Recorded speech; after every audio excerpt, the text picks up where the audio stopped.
Entrepreneurs, business owners, professionals who seek excellence, bringing the business classroom to you. It's the Business Builders Show. Here's Marty Wolf. We still got a long way to go. Yes, we all got a long way to go. Welcome to the Business Builders Show with Marty Wolf, the show for entrepreneurs, business owners, and business leaders.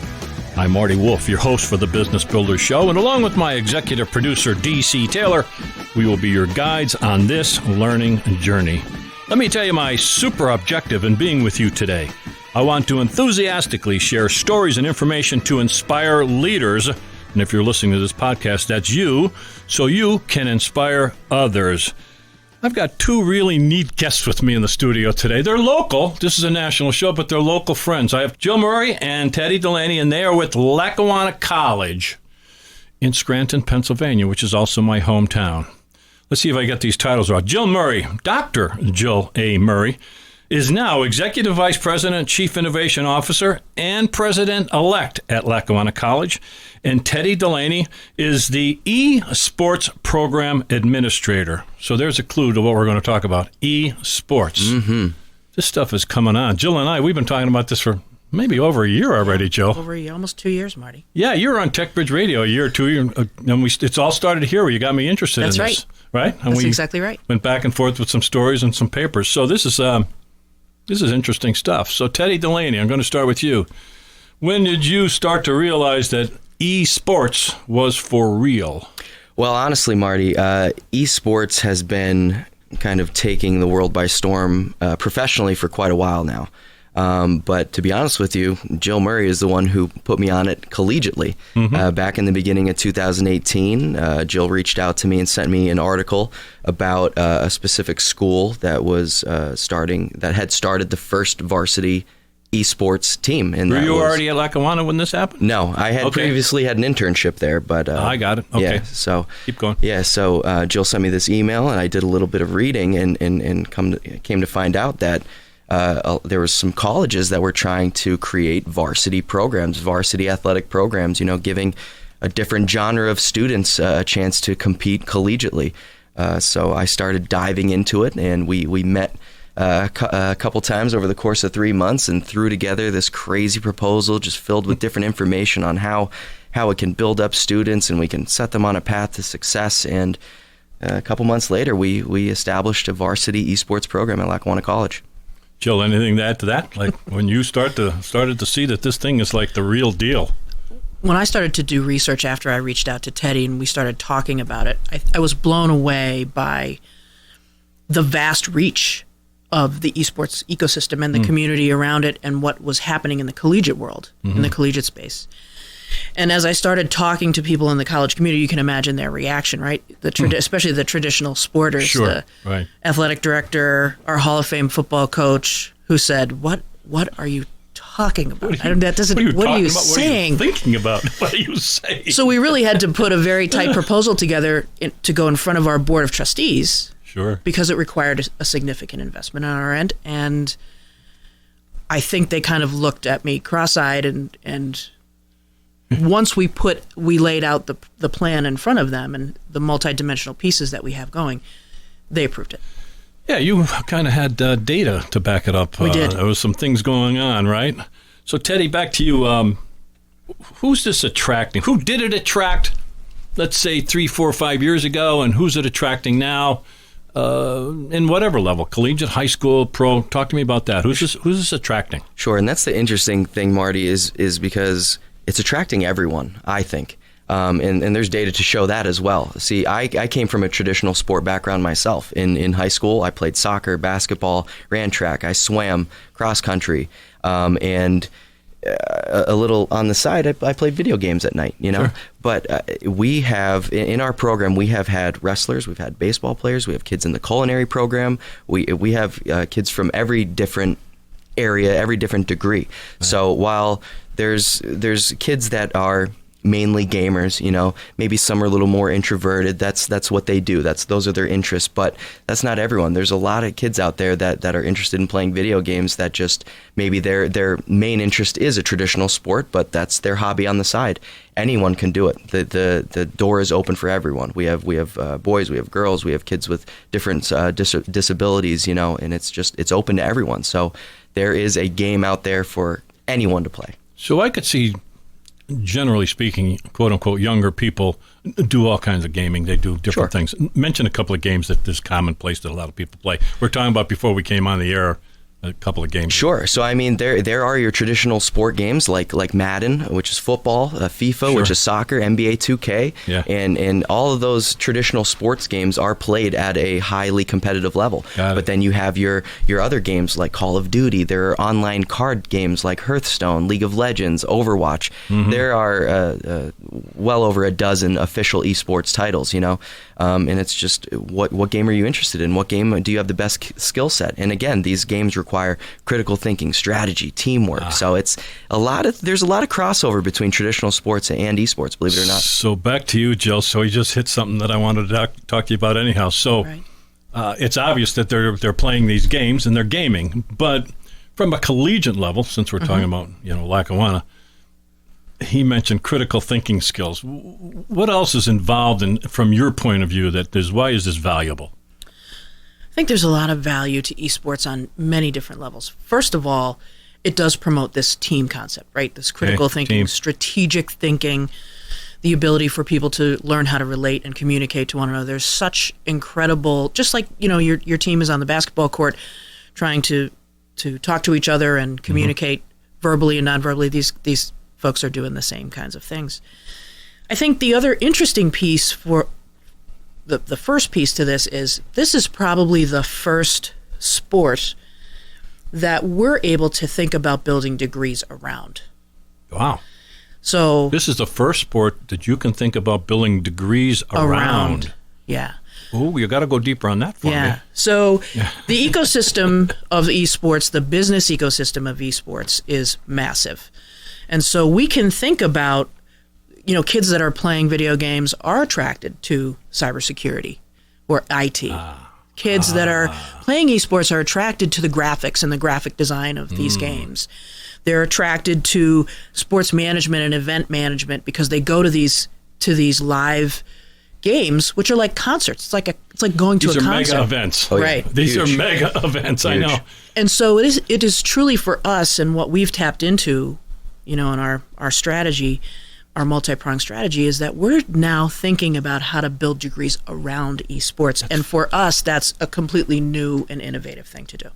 Did you have that vision right from the get-go? Is this something that you learned along the way, Jill? I'm unfairly putting you on the spot there, maybe. Yeah, I think we learned it along the way. When we first hired Teddy in May of 2018, we all kind of sat around the table and said, we don't know what we don't know. And there was a conference in Las Vegas, which happened to be a lot of fun to go to.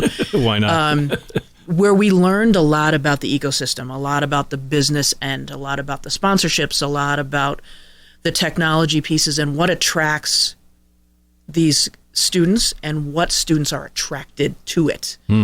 So we're learning as we go, but we think that building degrees around this is a certain kind of strategy that we have never employed and we're really excited about.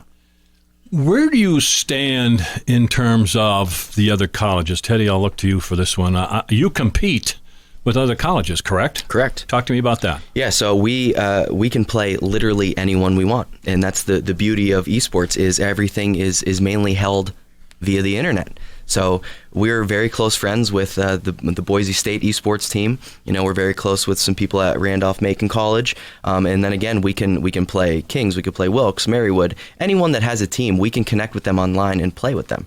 We have a weekly scrimmage schedule with Boise State. And they're interesting. It's crazy because it's interesting. Yeah, we played Harvard last year. We played Rutgers. I mean, we're playing teams and students that we would never otherwise get a chance to know or play. I'm really thinking about this whole, you call it an ecosystem, right? Yeah. Right. And you sent me this graphic, and wow, what a global point of view that you can build entire degrees around this. Content creators, entrepreneurs, organizers, strategists, These are event organizers, sports management. I think you mentioned that. Business developers. There's huge business dollars in this. Is there not, Teddy? Oh, absolutely. I mean, there's big sponsorships, right? Yes, huge. Talk to me about it. I mean, if you think about it, the Philadelphia Fusion is a professional Overwatch team. Overwatch is one of the many esports titles. Yeah. And now they are kind of taking a card out of traditional sports where some of the major cities around the world have their own teams. And the Philadelphia Fusion just partnered with Comcast, and they are building a $50 million esports arena facility. They're building it? Oh, yeah.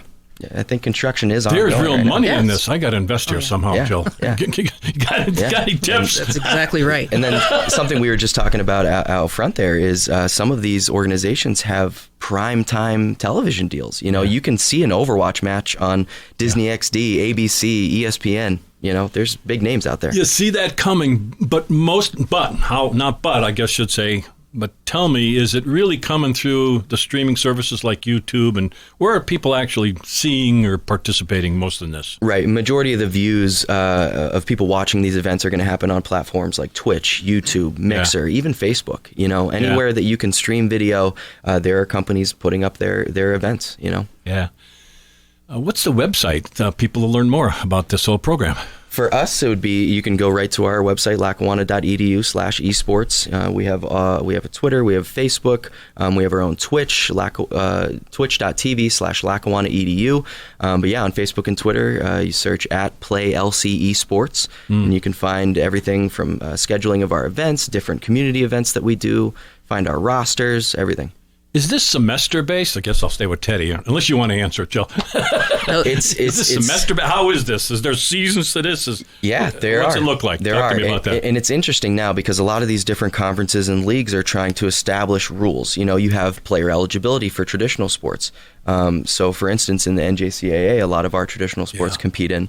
You have X amount of semesters that you can compete.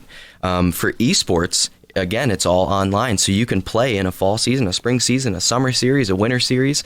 So right now we are playing in fall seasons, we are playing in spring seasons. During the summer, I'll put on summer camps. In the winter, we'll have a community event, bring in some kids to just mess around, play Fortnite, you know. But yeah, we can pretty much compete year round in esports.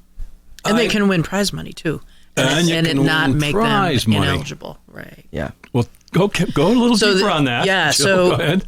The NCAA is the traditional collegiate sports sponsor, which is a 4-year eligibility-driven amateur status only organization.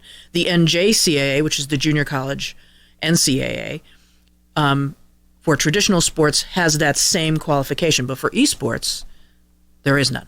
Interesting. So a student can win prize money. Interesting. And still be eligible and not compromise their amateur status. So it's a very attractive proposition. Some of these kids are making hundreds of dollars a weekend or more. I'm liking that. If I knew that earlier, I probably would have got more interested. Right. Do you have any eligibility? I can make some money, huh? Yeah. So you caught my attention with that, but what I was thinking of, and this again may be an unfair question, I'm a novice, is this giving an opportunity? So you play basketball, you play football, whatever you play, and you like gaming. The folks that are doing this, though, is this giving them a new opportunity to participate in something that maybe they couldn't participate in before? Yes. Is that a fair question? Yes, absolutely. Talk to me about that. I think there's a lot of kids that may not have the skill or the confidence to go into traditional sports.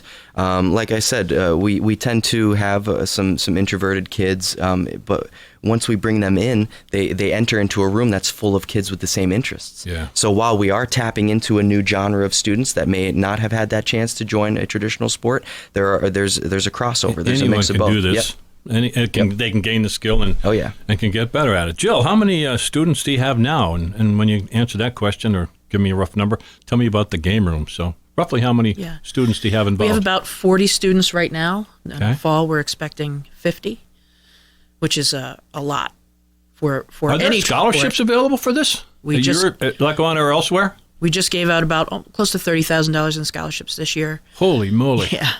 And so parents are thrilled when they're hearing that. So. Parents. I'm going to get to the parents, but keep the parents in mind. I want to talk about that, Teddy. But tell me about your game room. How did it come about? What's in there? Why is it exciting? the game room is just this really cool, crazy space. It has all this high-end equipment. It is the, top of the line from a technology perspective. The infrastructure needed to set this up to have, 45 computers running at the same time and multiple players playing these games was significant. So we had a sizable investment in that facility, but it's got neon lights and great bold colors, and you're sitting in these what look like pilot chairs, and these kids are just having a great time. These state of the art headsets and computer graphics, and when students and parents walk into that place, it's sold.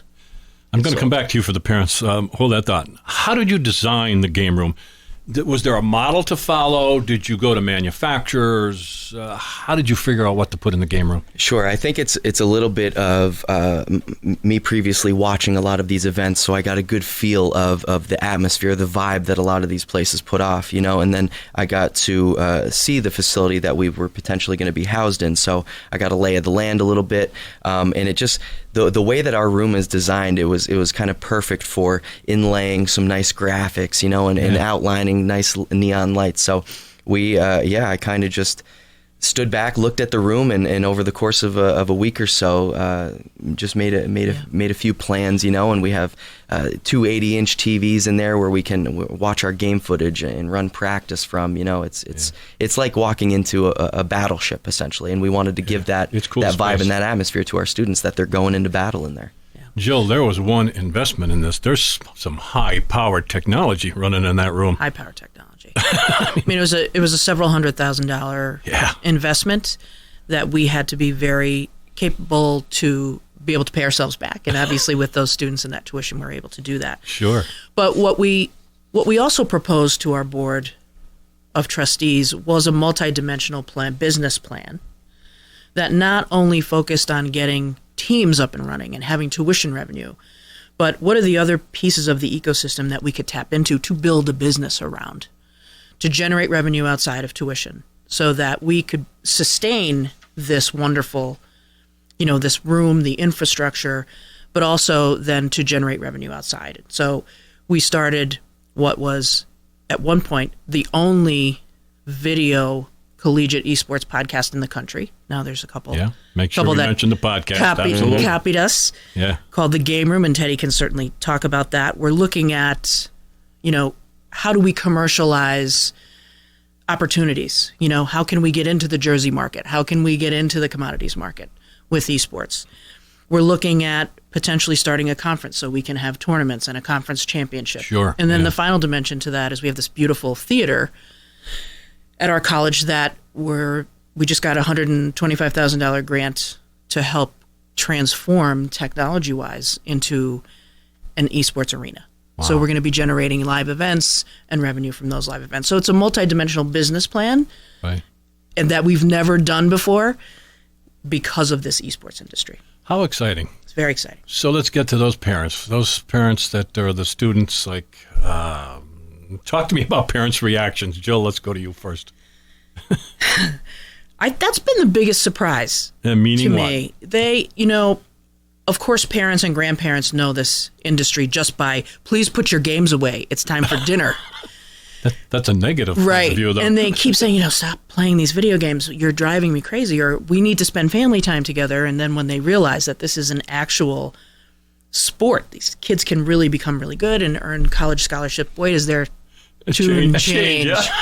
Point of view different. They really do have a different point of view. And then when they see the room, it's a wholly different feel. And then when Teddy talks about the structure that we have around the sports themselves and the teams and how they're run and the process around that, they feel really confident that their kids are going to be in good hands. So, Teddy, is there the same high academic standards apply to esports as across the board at Lackawanna? Absolutely. Yeah, we try to stay right in line with the rest of our athletic programs, maintain a specific GPA, attend 4 hours of study hall per week, mandatory class attendance, and we really implement that. And I do weekly grade checks with all my coaches, and if I get a notification from a teacher, I'm on that student right away, and we try to tell the parents that right off the bat. We're not locking your child in a room for 8 hours a day playing video games. They have requirements. If your son or daughter is not getting the grades, they are not going to be allowed in. Like that's first and foremost. We're putting you on a path to academic success, and if you want to be in here and be able to touch these amazing machines, you got to get the grades. I can't believe I'm going to say what I'm going to say next, but correct me if I'm wrong. This is a career. This is no different than choosing to be an engineer or to being an architect. This can be already is. Yeah. Careers. I know. I mean, you look, you see all these different aspects that there are areas that they can go into. But then again, you look at it from traditional athletics. You're always going to have a couple kids on the basketball team or football team that have potential to go further. Just like in esports, if they have the skill set, they have the personality and the charisma to go further, they can be recruited by professional amateur organizations. Okay, hit on two other things. See, we could go on for hours here. We can. You said personality and charisma. Mm-hmm. What does that have to do with playing esports and you're playing Harvard in whatever game you're playing? How does that enter into it? So I think that goes into a more specific area that is on this graphic here in terms of content creators or streamers. Okay. If maybe you're not good enough to be on a professional competitive team, but if you're good enough at the game and you have a personality, maybe you're funny, you can stream for 8 hours a day, and that just like you have people subscribe to your podcast because they love listening to you, they think you have great information. They'll watch you play the video game because you're funny, you're good at it. Maybe you link up with different people. There's professional Fortnite players that have linked up with people like Juju Smith from the Steelers or Drake, a recording artist, and that's how they make money because people watch them and they donate to them and say, I will watch you every day. So DC Taylor, my producer, how good are you at these games? We've got to learn to get a new revenue stream going here, DC. I like Angry Birds. There you go. Believe it or not, they have mobile competitions. Nice. I'm in. DC's in. So the Business Builder Show is going to start a whole new segment. I can see us making money here. I'm inspired. So Jill, so you had how many years? 3 years you started? 3 years? 2 years. It'll be 2 years in May. We're in our fourth semester. Yeah. Fourth semester. Okay. So what is the board of directors or your trustees or whoever you report to, what are they saying and thinking about it now? Are you getting any feedback or am I putting you on the spot too much? No, they always ask about it. They always ask how enrollment is, how are the kids doing, what are they doing to what's making them stand out. And I think our team GPA is really strong. They really they're good kids. They put a lot of time in, a lot of service to the college. So they're more concerned about them just kind of on a humanistic level, making sure that they're okay, straight and narrow path. That's good. Right. What, if anything, has surprised you, Teddy, over this tenure at Collegiate? Well, and hold that, and with that thought, add that thought to it. What surprised you or pleased you, whatever the right words are, the last couple of years? And then after you answer that, I'd like to talk about what's happening in high schools. Sure. Go. So I think the most surprising thing for me is how new this still is and how in its infancy stage this still is. There isn't a NCAA of esports yet. There are a lot of leagues and organizations trying to figure out the perfect structure.